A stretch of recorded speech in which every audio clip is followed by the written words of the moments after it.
Jetzt sind wir gerade auf unserer zweiten Etappe in Südamerika. Haben wir ungefähr... Ja, circa knapp 12.000 Kilometer hinter uns. Genau, in 2 Monaten. 6 Länder haben wir besucht. Sind gerade in Peru, kurz vor unserer Final Destination Lima. Das sind noch circa 300 Kilometer. Ja, und welche Länder haben wir denn jetzt so bereist in den letzten 8 Wochen? Ja genau, Chile, dann waren wir Argentinien, dann sind wir nach Uruguay, dann Brasilien, Paraguay, Bolivien und Chile wieder. Genau, und dann wieder nach Peru und da sind wir jetzt gerade und stellen dann morgen unsere Bikes in Lima ab, kriegen einen guten Service. Und ja, wir haben jetzt auch ein Jubiläum zu feiern, gell? Nicht nur, ja, dass wir genau. ein knappes Jahr in unserem neuen Way of Life unterwegs sind, genau, sondern auch mein Motorrad hat gestern eine 6-stellige Zahl erreicht. Ja. Und zwar, Moment, ich zeige schon. Also mein Bike ist jetzt knapp 2 Jahre alt und hat, schauen wir mal, so. Da steht's. Wow. 100.000 Kilometer, 127. Also gestern haben wir die 100.000 Kilometer Grenze erreicht und da wollen wir jetzt mal ein kurzes Feedback geben. Wie schlägt sich denn die BMW GSA 1250 als Weltreisemotorrad? Genau.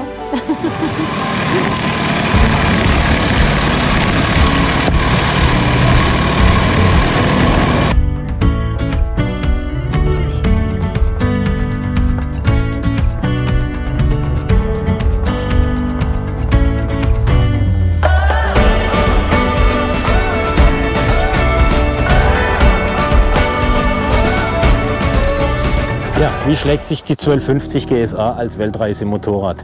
Wir haben da jetzt mal für uns unterschiedliche Kategorien festgelegt und die erste Kategorie wäre Zuverlässigkeit, weil als Weltreisemotorrad, wir sind so oft in der Pampa unterwegs, hunderte Kilometer, keine Werkstatt oder sonstige Hilfe zu erwarten. Also erstes Kriterium Zuverlässigkeit. Und da können wir klar sagen, haben wir jetzt innerhalb dieser 100.000 Kilometer, innerhalb der über 40 Länder, 48 sind es jetzt mittlerweile, keine technischen Defekte gehabt. Trotzdem sollte man auf ein paar Kleinigkeiten achten. Also in der Szene ist ja oft bekannt, dass die vorderen Bremsen eventuell lecken könnten. Haben wir nie ein Problem gehabt, weil sie wahrscheinlich oft genug betätigt wurden. Also da 0 Probleme. Ein zweites Thema, auf das man achten sollte, ist natürlich der Kardan. Der Kardan benötigt eine Pflege. Man kann ihn nicht gerade ungepflegt 100.000 Kilometer fahren. Also das Allerwichtigste ist, dass dieser Abdeckgummi hier komplett dicht bleibt, sodass das unterliegende Kreuzgelenk keine Nässe bekommt und dadurch die Endlosschmierung nicht Schaden erleidet. Das ist so das zweite große Thema. Ansonsten haben wir eigentlich 0,0 Probleme, 100.000 Kilometer am Stück durchgefahren, ohne technischen Probleme, natürlich immer schön unseren Service gemacht. Zuverlässigkeit 100 Punkte.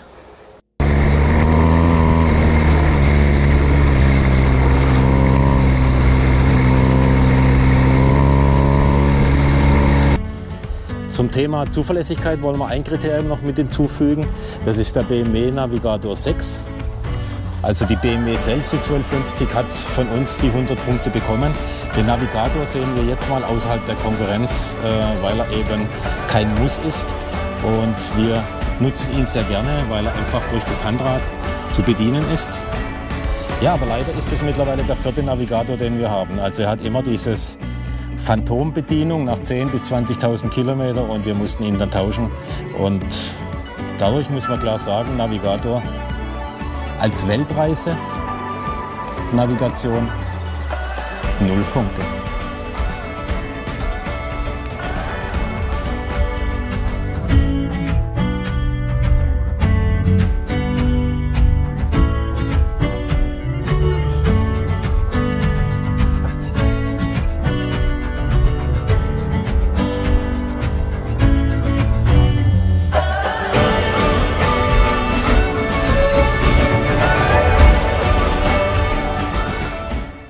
Das zweite Kriterium als weltreisende Motorrad ist die Reichweite. Natürlich, wir haben diesen 30-Liter-Tank. Der ist ein bisschen, ganze Motorrad ist ein bisschen insgesamt schwer, aber das ist ja gar kein Problem, wenn man fährt. Man fühlt sich komfortabel, es ist wunderschön. Wir kommen mit unserem Tank, mit 30-Liter-Tank, so 550 bis 700 Kilometer. Jetzt sind wir ziemlich viele Pässe gefahren. Eigentlich waren wir ziemlich lange, wochenlang eigentlich zwischen Argentinien und Chile, dann wieder zurück Bolivien. Das waren die Pässe über 4000 Meter. Hatten wir ein bisschen Schwierigkeiten auch mit der dünneren Luft, aber Motor hat richtig gut ein bisschen Verlust gehabt mit Ziehen, aber eigentlich war gar kein Problem. Hat man gar nicht gemerkt. Und in Bergen, da sind wir die Pässe eigentlich ziemlich langsamer gefahren. Das heißt, fast bis 700 Kilometer sind wir durchgekommen. So, das heißt, für die Reichweite ist unsere GS Adventure 1250 geeignet für die Weltreise. Und da bekommt er 100 Punkte.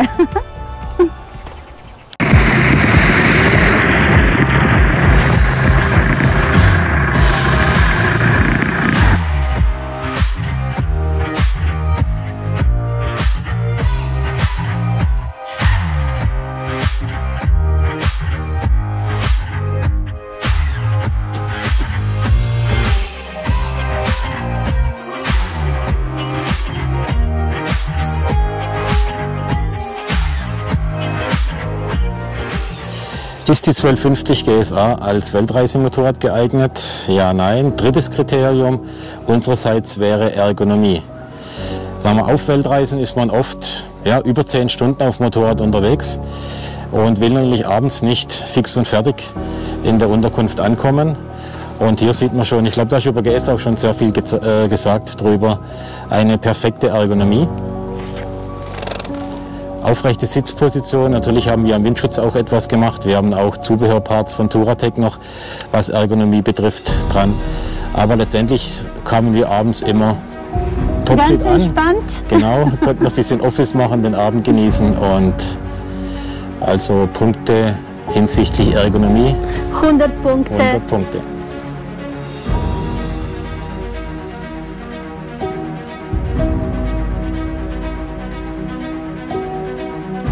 Chocoteja, Ah, es pecana de ese árbol, muy bien. pecana con manjar blanco y bañado en chocolate. Ajá, muchas Muchas gracias. gracias. Eso necesitábamos probar. Muchas gracias. ¿Ya? Ok. Sí, pero Ciao. ciao, ciao. Ciao. Wow, da haben wir schön ein Geschenk gekriegt.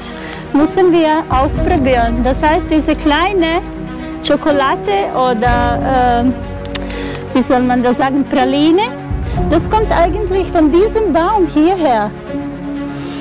Genau. Ja, und das ist so eine kleine Erfahrung.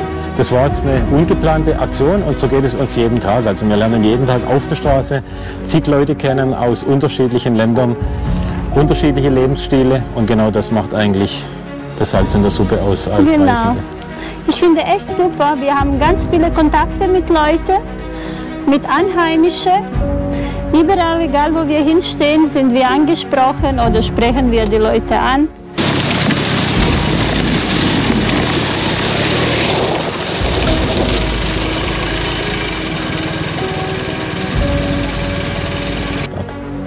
Kriterium: einfach zum Fahren. Ich habe Erfahrung als Frau mit diesem riesengroßen Motorrad und Maschine, dass das Motorrad so einfach zu fahren ist. Man kann sich voll konzentrieren auf den Fahrt.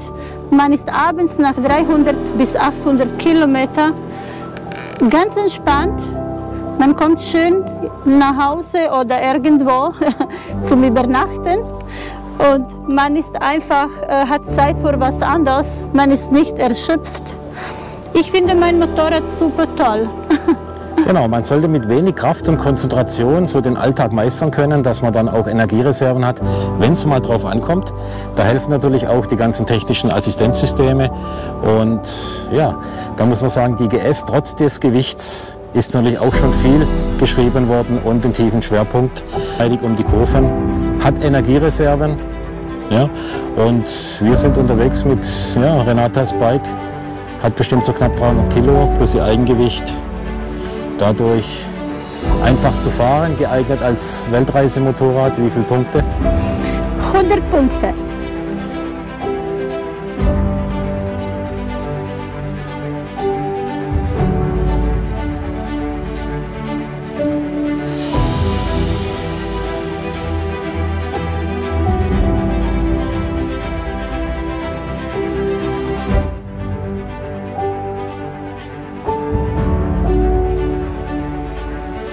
Nächstes Kriterium, GSA 1250 als Weltreisemotorrad geeignet, wäre Gewicht und Zuladung.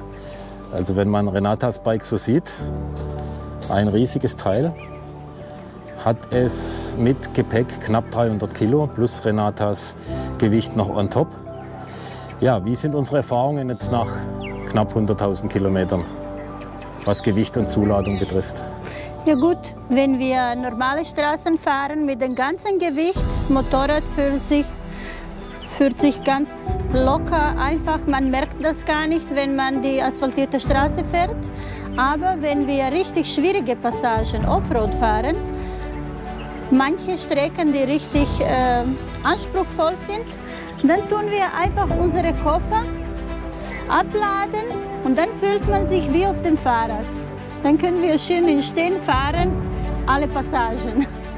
Ja, genau, das sind eigentlich die Erfahrungen, die wir haben. Also wenn man rein die GSA ohne diesen Gepäck fährt, dann fühlen wir es mittlerweile wie als ein Fahrrad an, sehr leicht. Haben natürlich auch im Enduropark unsere Erfahrungen und so weiter. Sehr, sehr leichtgängig, sehr gut beherrschbar.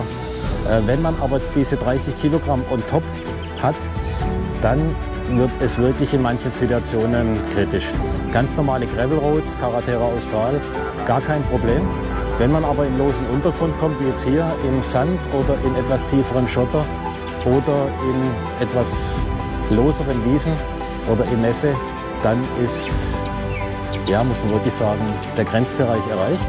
Ja. Und wir fühlen uns nicht mehr 100% sicher und wohl. Also diese Straßen und Sand vermeiden wir. Und natürlich auch das Gewicht, wenn man rangiert auf der Straße, kleine Wendungen machen muss, spürt man das Gewicht natürlich auch extrem. Aber das sind genau diese 30 Kilo, die da on top kommen. So, wie viele Punkte haben wir, Gewicht und Zuladung als Weltreisemotorrad? Ich würde sagen 70 Punkte. Ja.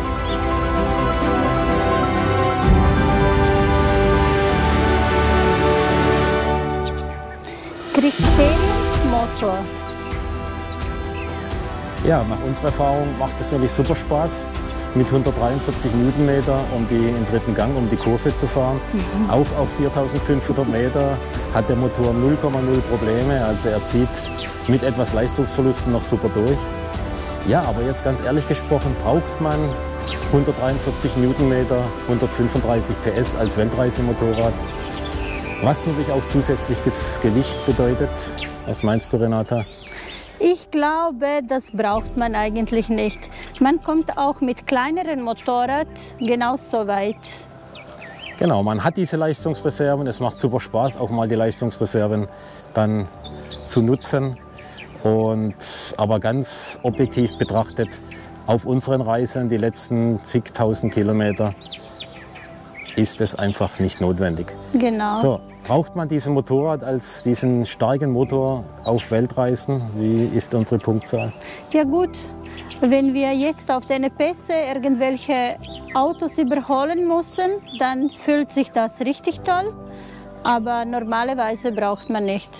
Ich würde sagen, auch 70 Punkte.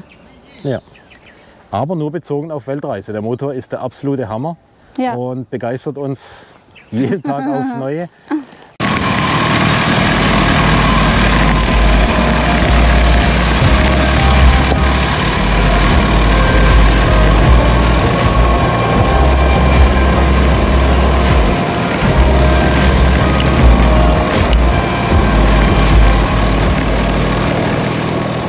Ist die GS als Weltreisemotorrad geeignet? Nächstes Kriterium, Wartungsintervalle und Ersatzteilversorgung.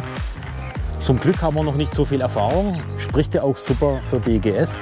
Aber was wir jetzt gesehen haben, auch jetzt in Südamerika, Ersatzteilversorgung sehen wir nicht als Problem. Also es gibt in jeder größeren Stadt in Südamerika große BMW-Händler, die sich auch mit den deutschen Verhältnissen durchaus messen lassen. Und dadurch würde ich mal sagen, was Ersatzteile betrifft, gar kein Problem, 100 Punkte. Was die Wartungsintervalle betrifft, klar, so wie wir fahren, jetzt auch viel im Flow und auch mal 800 Kilometer am Tag, da hat man ja im Monat sofort einen Wartungsintervall durch. Also die BMW verzeiht es auch, wenn man durchaus da mal ein bisschen auf 12.000, 13.000 Kilometer den Wartungsintervall erweitert. War bisher auch kein Problem. Man kann auch sagen Ölverbrauch. Also normalerweise innerhalb eines Wartungsintervalles haben wir nie Öl nachfüllen müssen. Gestern haben wir bei Renata einen halben Liter Öl nachgefüllt. Okay, ist auch noch voll im grünen Bereich. Also gar kein Problem, was jetzt auch die Wartung zwischen den Wartungsintervallen betrifft. Gar kein Problem. Ja, Wartung und Service insgesamt kann man nicht viel verbessern. Ja. 100 Punkte.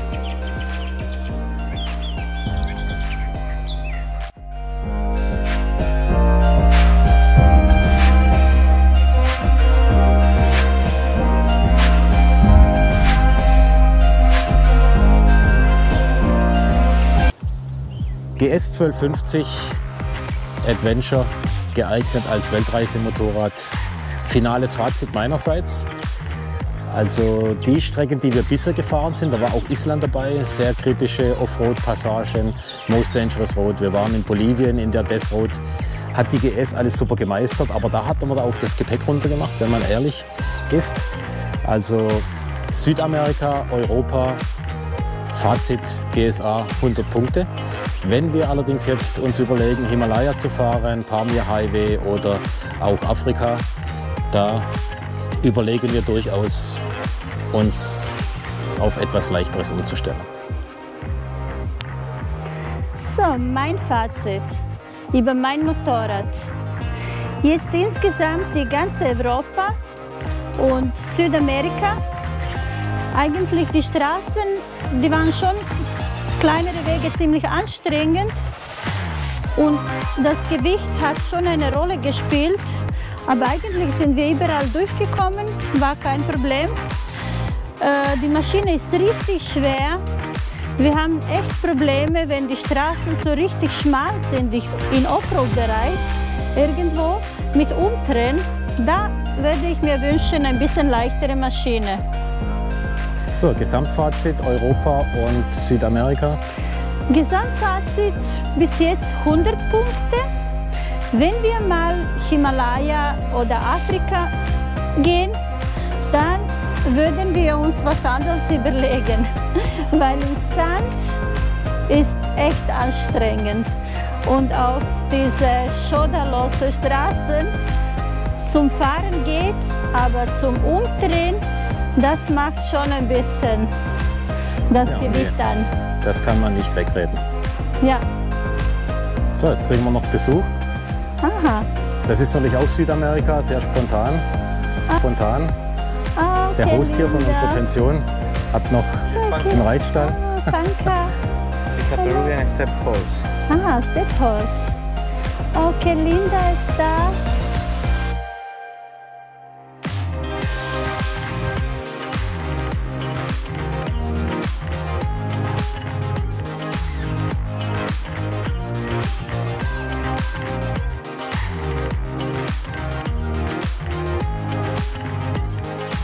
Es una raza oriunda del Perú.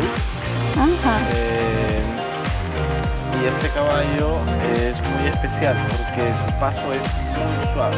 Es como si tuviese amortiguación, ¿no? El caballo. Das ist eine peruanische spezielle Pferd. Seine Spezifikation ist, dass der richtig langsam ist. Langsam? Ja, der ist richtig langsam. Sí. Y estos caballos, bueno, cuando llegan... Zeichnet. Ja, aber sehr genügsam. Ja, ja. Und auch die richtige Größe. Nicht zu groß und nicht zu klein. Ja. Also ähnlich wie Quarter Horse. Größe. Estos caballos bailan marinera inclusive. La marinera es un baile típico de Perú. Ah, diese Pferd kann tanzen, heißt dieser Tanz Marinera. Das ist typischer Tanz in Peru. Super. Y Panca ella se llama Panca, como la piel del choclo, porque a ella le gusta mucho comer eso. Ah, diese Pferd heißt Panca. Es su bebé. Ah, es su bebé. Se llama Don Maximiliano. Ah, das ist der Baby von dem Panca. Der heißt Don Maximiliano. Don Maximiliano heißt diese kleine Baby von dem Panca. Panca tiene 22 años. Ah, Panca ist 22 Jahre alt. Y él recién tiene un mes. Un mes? Ah, Wie alt ist der Kleine? der Kleine ist jetzt 2 Monate. Cool.